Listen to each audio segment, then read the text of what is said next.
préparez-vous à plonger dans une histoire pleine de secrets, d'amour et de défis familiaux qui vous captiveront du début à la fin.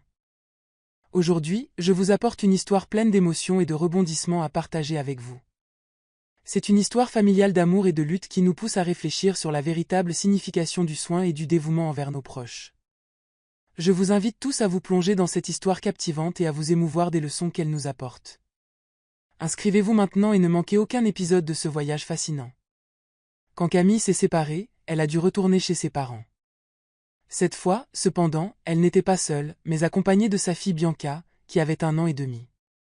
La mère de Camille, appelée Denise, regrettait depuis longtemps que sa fille n'ait pas pris soin de choisir son mari avec précaution. « Je t'avais dit que je ne l'aimais pas et maintenant tu vas dépendre de moi avec le bébé.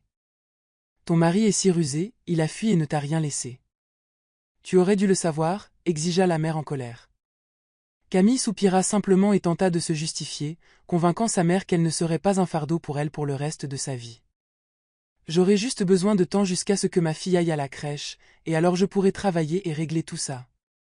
Pour intenter une action en justice, j'aurais besoin d'argent pour un avocat, et honnêtement, nous n'avions rien. Tu sais qu'on louait un appartement ? Ce serait inutile, mais peu importe. Je peux survivre sans lui. Que Dieu le juge. Cependant, Denise ne s'est pas calmée si facilement et était encore assez insatisfaite. Jusqu'à ce que tu trouves un emploi, je devrais te soutenir, toi et Bianca aussi. Mon Dieu, je suis si fatiguée. Tout repose sur moi et ta grand-mère. Quand pourrais-je me reposer un peu ? En réalité, la grand-mère ne dérangeait pas tellement Denise. Oui, elle était âgée, mais elle pouvait encore se débrouiller, cuisiner pour elle-même et entretenir la maison, même si ce n'était pas une tâche facile. En fait, la grand-mère demandait simplement à sa fille d'acheter de la nourriture et des médicaments, mais même cela irritait Denise. Le nom de la grand-mère était Rose, et elle fut la seule personne à soutenir Camille après le divorce de son mari.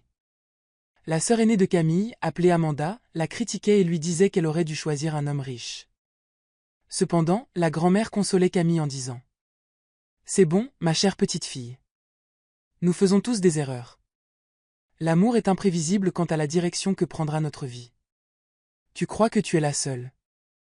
Il n'y a pas beaucoup de personnes dans la même situation. Ta mère a commis tant d'erreurs dans sa jeunesse avant de rencontrer ton père. Je l'ai conseillée et réprimandée, mais tout était vain.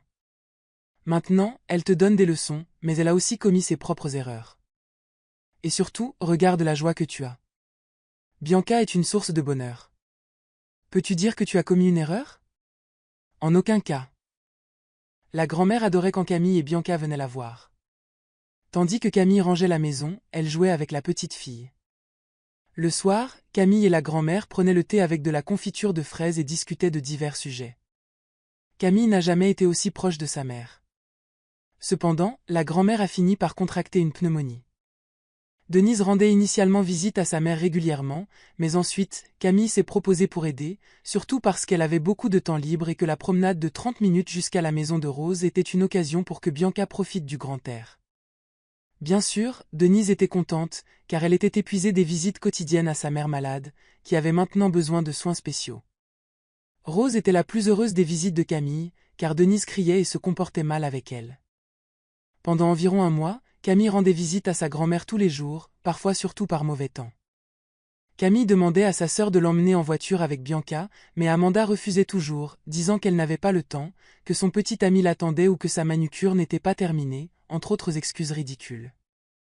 En résumé, Denise était convaincue que rien n'arriverait à la grand-mère si elle restait seule pendant une journée. Heureusement, la grand-mère s'est rétablie et tout est revenu à la normale, sauf que désormais c'était Camille qui rendait visite à la grand-mère. Sa mère et sa sœur lui avaient discrètement transféré cette responsabilité. Pour Camille, ce n'était pas une corvée mais plutôt un geste d'affection et d'amour envers sa famille. Ensuite, malheureusement, Rose a fait une chute et s'est fracturé le col du fémur. Elle a passé quelques semaines à l'hôpital puis a été renvoyée chez elle avec l'ordonnance de repos complet, car la fracture guérissait lentement. Lorsqu'ils ont ramené Rose à la maison, la question s'est posée de savoir qui allait s'occuper d'elle. Camille voulait emmener sa grand-mère chez sa mère, mais Denise et Amanda s'y sont vivement opposées. Elles ont affirmé qu'elles ne la prendraient pas en charge et qu'elles avaient déjà eu beaucoup de problèmes en s'occupant de Rose pendant sa pneumonie. La sœur de Camille a insisté sur le fait qu'elle n'avait que 3 chambres et qu'il n'y avait pas assez d'espace pour accueillir la grand-mère. Camille regarda sa mère et sa sœur avec confusion, puis dit tristement : vous voulez la laisser seule? Qu'est-ce qui vous arrive? Elle est alitée. Nous pouvons l'emmener, maman, si tu te soucies tant d'elle. Alors, va vivre avec elle. Je pense que c'est une excellente idée. Tu ne travailles pas et tu restes à la maison. Au moins, tu feras quelque chose d'utile, tu prendras soin de mamie et tu n'auras pas à faire des allers-retours, déclara Denise avec joie. Et sinon, si vous n'êtes pas d'accord, j'enverrai ma mère dans une maison de retraite. Là-bas, il y a des médecins et des infirmières qui s'occuperont beaucoup mieux d'elle que nous, ajouta Denise, regardant intensément Camille. Clairement, Camille ne pouvait pas permettre que cela se produise et accepta le changement, pour la grande satisfaction d'Amanda et de Denise.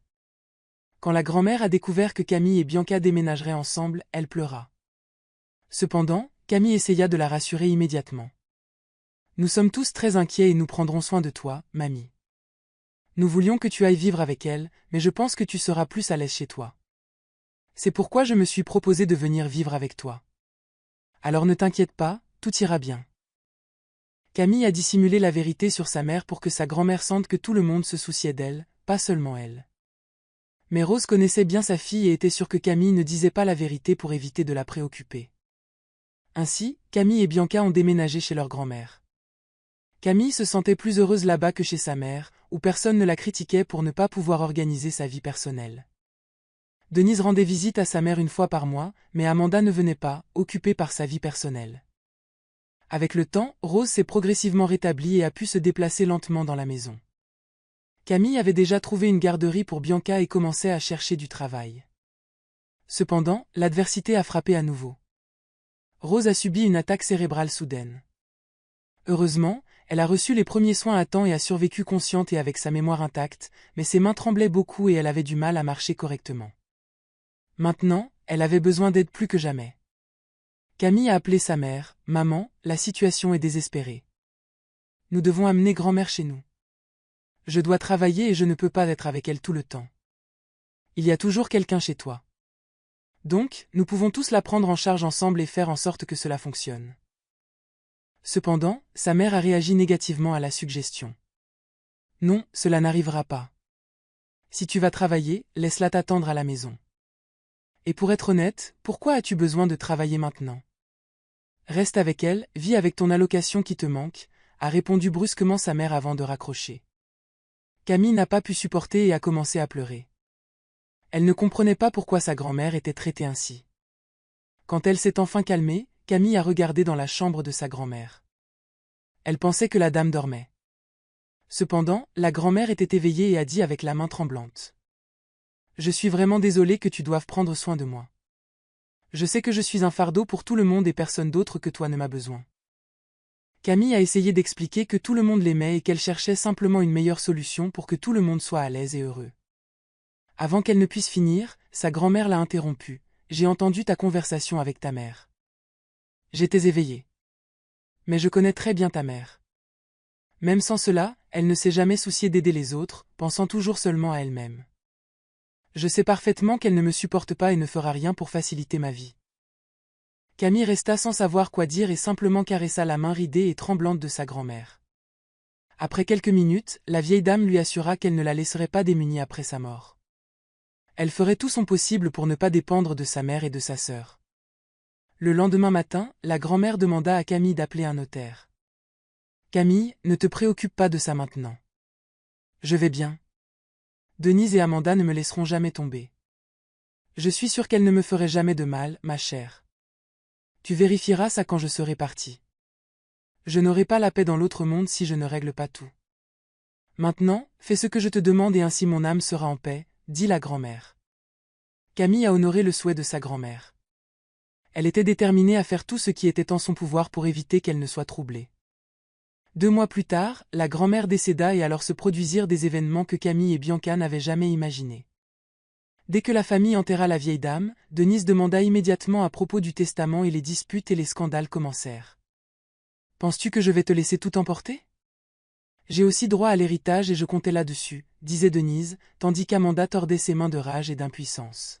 « Réveille-toi, nous sommes une famille. Tu n'aurais pas dû faire ça pour être juste. L'héritage de ma mère aurait dû être à moi et je l'aurais partagé comme bon me semblait. Dis-moi, comment as-tu réussi à manipuler tout ça? L'as-tu intimidée jusqu'à ce qu'elle sorte de sa maison ou peut-être simplement l'as-tu diffamée, elle et moi, dit Denise dégoûtée. Camille fut choquée par ce qu'elle entendit de sa sœur et de sa mère. Quelle honte pour vous deux. Vous savez très bien que je voulais que nous prenions tous soin de grand-mère ensemble. Si toi, maman, venais plus souvent et pas seulement pour 5 minutes, tu saurais que j'ai toujours parlé en bien de vous et que je vous ai toujours défendu. Mais grand-mère n'était pas aveugle et elle se rendait compte que vous deux ne vous souciez pas d'elle, et maintenant vous m'accusez de quelque chose de terrible, dit Camille. Amanda perdit enfin patience et interrompit Camille. Bien sûr, à qui d'autre devrions-nous blâmer ici? Tu es assise avec notre grand-mère en prétendant être une sainte. Tu n'avais même pas besoin de nous critiquer, ça se voyait dans ton regard. Peut-être qu'elle avait des problèmes mentaux et tu en as profité. Nous devons vérifier si tout cela est légal.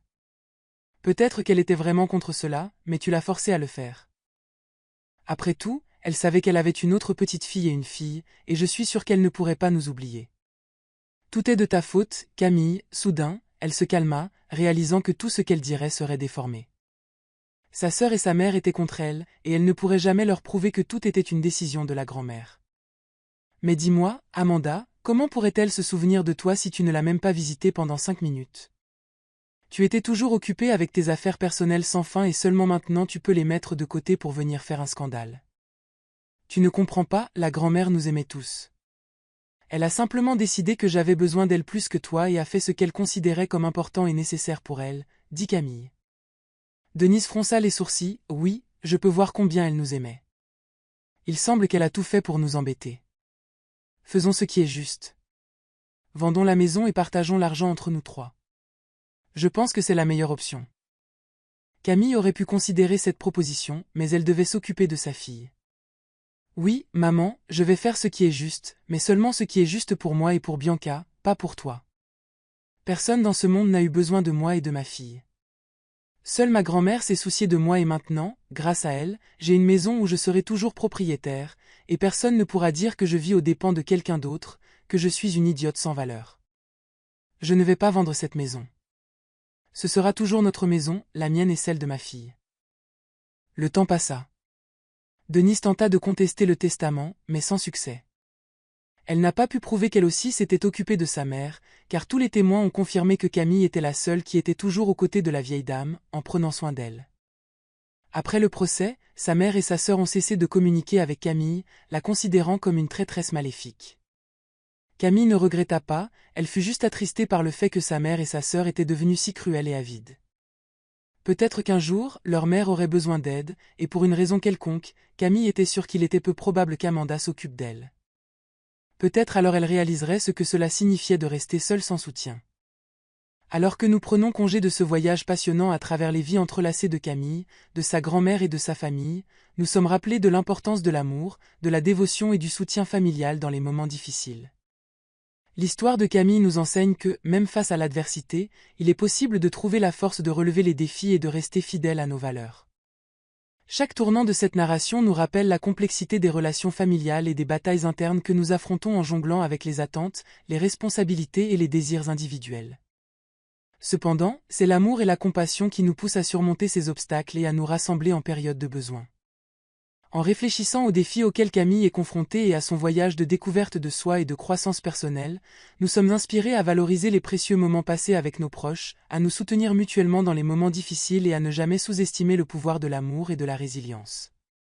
Que cette histoire nous inspire à cultiver des relations plus profondes, à embrasser la diversité des expériences familiales et à trouver de la force dans notre propre parcours. N'oubliez pas de liker si cette histoire a touché votre cœur et de vous abonner à la chaîne d'Histoire de la vie pour ne manquer aucune des histoires émouvantes que nous partageons ici.